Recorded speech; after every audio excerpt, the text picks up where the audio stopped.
Hi, I'm Nicholeen Peck, and I teach parenting and good communication, as well as how to build strong family bonds all over the world through the lens of the principle self-government. And in this video, we're talking about parenting an obliger child.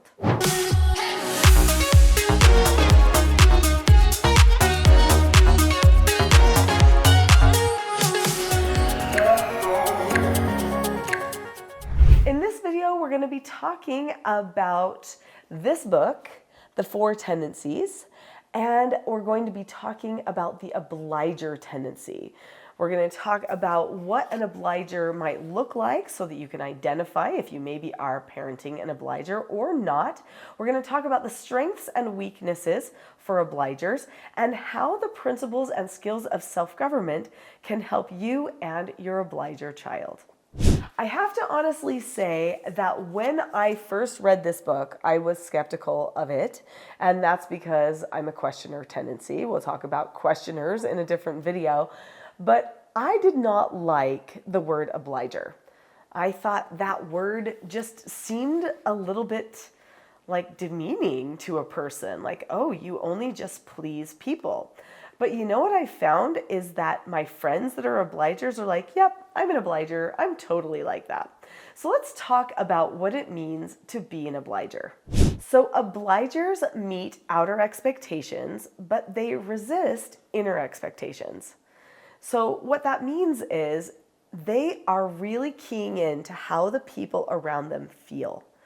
Oftentimes, obligers can be very empathic people where they just sense what another person needs or feels. They're thinking constantly about what they can do to care for and help another person. And they don't care as much about their own needs.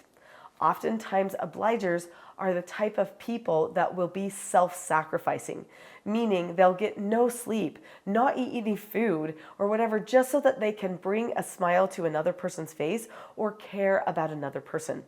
Now, I know many mothers probably feel like some days they're just being obliger, but some mothers are completely content with just living that obliger life, while others struggle with it because they feel like it's not natural or normal for them.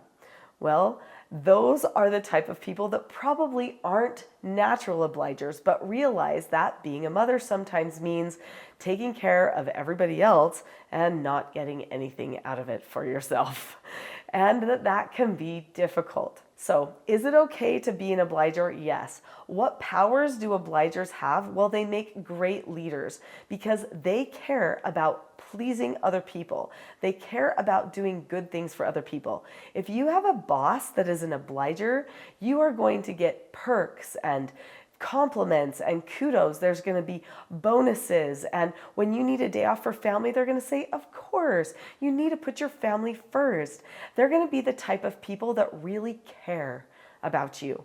You are going to love working for that boss. In fact, they'll probably make you want to try to please them too. And wow, does that obliger ever need someone to please them from time to time, because they don't usually think of pleasing themselves. An obliger's mantra is, you can count on me and I'm counting on you to count on me, which means they're really hoping that you will hold them accountable too. If they don't get enough feedback from the people around them, then they can start to feel like they aren't doing enough things correct. So what that means is that they really do value your praise.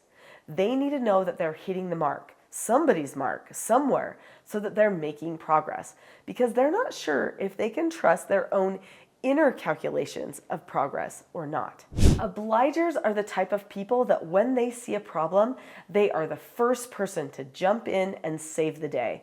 They will learn the skill. They will conquer the problem. They will do anything to help another person out of a bind. But obligers do have a little bit of a trap. They give and give and give and give. And there comes a point where they get a bit depleted, especially if nobody lets them know that they've noticed how much they're giving, because that's really the only praise that they need back. They need the thank yous. They need somebody to tell them what an amazing job that they have done. or that they've recognized their service and their sacrifice. If they do not get told those things, then they could fall into the trap called Obliger-Rebellion. When a person experiences Obliger-Rebellion, what happens is they end up pushing back against everyone for everything because they have determined that being an obliger to anyone or to that particular person is not worth it. Their Obliger-Rebellion could be targeted toward one person or toward everyone if they've just given up entirely. Now, we have to be really careful about obligers who fall into this state. They can get very hopeless. They can start to do very drastic things because they feel like no one cares about them. In fact, there are many people who end up with suicidal ideations and tendencies because they are obligers that want to please the other people around them and don't see a way to actually please them. Now, if you've been on this channel for a while, you've probably never seen me wear glasses. Well, I'm getting a little bit older and I do wear glasses now. If you have subscribed to this channel, you know that I normally don't read out of a book either. But I'm going to take a moment right now and read out of Gretchen Rubin's book, The Four Tendencies, and some of the things that she declares as strengths and weaknesses for obligers, because I think she's really onto something. Now, I do need to caution you, just because some of these strengths and weaknesses might seem like they apply to you or somebody else, it doesn't mean that they are for sure an obliger. In fact, I would highly recommend taking the test that is in this book or on her website to determine for sure what type of tendency you or the other person might be having. So here are some likely strengths for the obliger. The strengths are: they're a good boss, a responsive leader because they really care. They're a good team player. They don't have to get all the credit. In fact, if you get the credit because of something that they've done, they'll be completely happy about it, so long as you thank them for what they've done. They feel a great obligation to meet other people's expectations. They're incredibly responsible people. They are going to follow through no matter what, even if it means that they don't get any sleep. They're willing to go the extra mile. They're the type of person that is not carrying anything. You're carrying one little thing, and they say, "Here, let me carry that for you." Even though that would mean now you're not carrying anything. So it's not like you were totally burdened down, but they just want to be of service to you. And oftentimes, you should let them be of service to you, but make sure that they recognize your gratitude. And if you don't want them to be of service to you, also make sure you express gratitude toward them for even offering in the first place. They're not trying to get brownie points.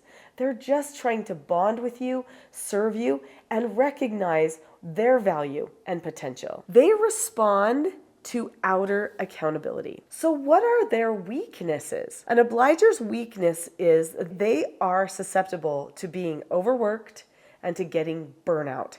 Remember that Obliger-Rebellion. They also may show a destructive pattern where they push everyone away. Remember the Obliger-Rebellion. They are also exploitable, which means people can certainly take advantage of them. Because they're so willing to serve and help other people, suddenly they end up becoming like property to the people around them. They may become resentful and distrustful of other people who have seemed to take advantage of them in the past and not shown any gratitude. They sometimes have trouble saying no or imposing limits on themselves or other people. This means they can actually be the means to their own destruction. If they don't know how to give themselves a no or how to accept a no, then they are going to end up in cases where they could experience Obliger-Rebellion a lot. Obligers are calm when people around them are calm. In fact, obligers really crave social calmness, which is why they step up and do so much service to help other people. They like peace. In fact, there are many people who probably would not consider themselves an obliger unless they really look at how much they crave peace. They wonder, how come the people around me can't just be more peaceful? How come they can't just do what's required of them so it makes life easier on all of us? They want to have their environment be something that shows them that all is well, because that's what they're working toward every moment of the day, is to have their environment be good and peaceful and happy. So what do you do with self-government principles and skills to help an obliger achieve this peace?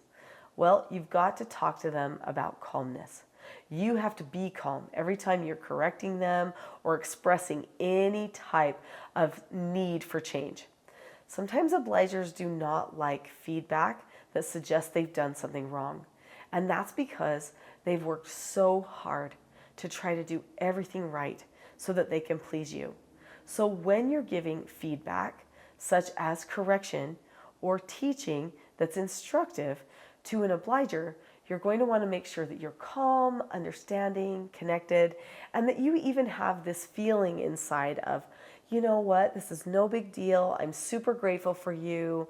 I just thought I'd give you this little FYI. So your correction is completely safe emotionally because it's wrapped in calmness and understanding. Now, for some people, that could seem like, well, isn't that kind of coddling, Nicholeen? Don't you say on many of the videos on this channel that you're coddling? Yeah, if you've subscribed to this channel, you know I am not a fan of coddling. But this isn't coddling. It's just showing that you understand what the person needs.